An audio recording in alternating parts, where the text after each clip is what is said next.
తెలియజేస్తున్నాను. देश का एक्सरे कर देंगे, दूध का दूध, पानी का पानी हो जाएगा.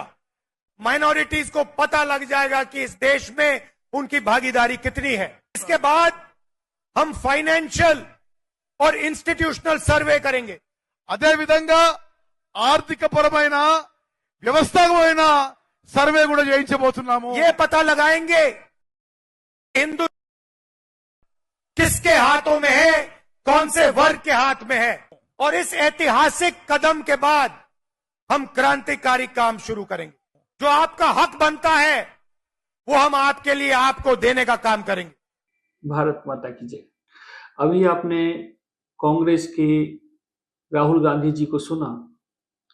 राहुल गांधी जी कर्नाटक में भाषण दे रहे थे और ये कह रहे थे कि अगर उनकी सरकार बनी तो वो फाइनेंशियल एंड इंस्टीट्यूशनल सर्वे कराएंगे. तो सर्वे कराना कोई बुरी बात नहीं है, कराना भी चाहिए. उनको इंसानों का क्यों, जानवरों का भी सर्वे कराना चाहिए, पेड़ पौधों का भी सर्वे कराना चाहिए, तालाबों का भी सर्वेक्षण कराना चाहिए, नदी नालों का भी सर्वे कराना चाहिए. उनको सब सर्वे कराने चाहिए. लेकिन जो आगे की वो बात कह रहे हैं वो बहुत आपत्तिजनक है. घोर उसका विरोध होना चाहिए, क्योंकि जिस प्रकार की बातें वो कर रहे हैं, ये बातें तो कभी कार्ल मार्क्स किया करते थे, लेनिन किया करते थे, स्टालिन किया करते थे. ये घोर कम्युनिज्म वाली बात है. ऐसा लगता है कि किसी कम्युनिस्ट को उन्होंने अपना गुरु बना लिया है.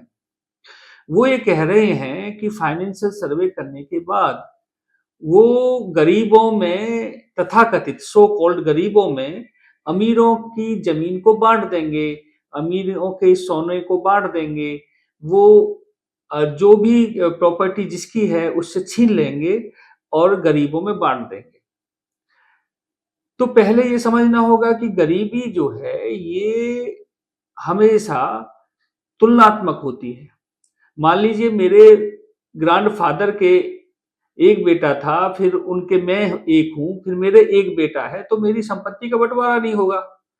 लेकिन जिन्होंने 8-8, 10-10 बच्चे पैदा किए हैं और हर पीढ़ी में 8-8, 10-10 बच्चे पैदा किए हैं, तो वो तो गरीब होंगे ही. तो गरीबी का कारण किन्हीं पूंजीवादी नीतियों के कारण गरीबी नहीं है, बल्कि गरीबी है ज्यादा बच्चे पैदा करने के कारण. तो जो ज्यादा बच्चे पैदा करेंगे वो तो गरीब हो ही जाएंगे. और राहुल गांधी जी का ये कहना कि कम बच्चे वालों की प्लॉट छीनकर, उनके मंगलसूत्र छीनकर, उनका सोना चांदी छीनकर, उनके घर द्वार छीनकर वो गरीबों को बांट देंगे, ये बड़ा आत्मघाती कदम है.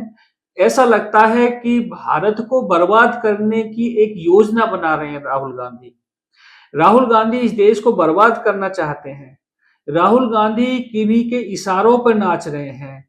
राहुल गांधी नहीं समझ पा रहे कि जिन लोगों ने कड़ी मेहनत करके पसीने की कमाई जोड़ी है, एक एक पैसा जोड़ा है, एक एक पाई जोड़ी है, उनके घर छीनना चाहते हैं राहुल गांधी. किसी ने बड़ी मेहनत कर 60 साल की उम्र में, 62 साल की उम्र में रिटायरमेंट के बाद एक मकान बनाया है, उस मकान को छीनना चाहते हैं राहुल गांधी. तो राहुल गांधी इस देश को बर्बाद करना चाहते हैं. भारत के बुद्धिजीवियों से मेरा निवेदन है कि उनके, राहुल गांधी जी के इस फाइनेंशियल और इंस्टीट्यूशनल सर्वे का अध्ययन करें और कांग्रेस को आईना दिखाएं कि कांग्रेस ये जो एक बिल्कुल भारत को एक कुएं में ढकेलने वाली बात है, भारत को एक अंधे कुएं की तरफ ले जाने की बात है, इसका प्रतिशोध करें, इसका प्रतिकार करें. बहुत बहुत धन्यवाद.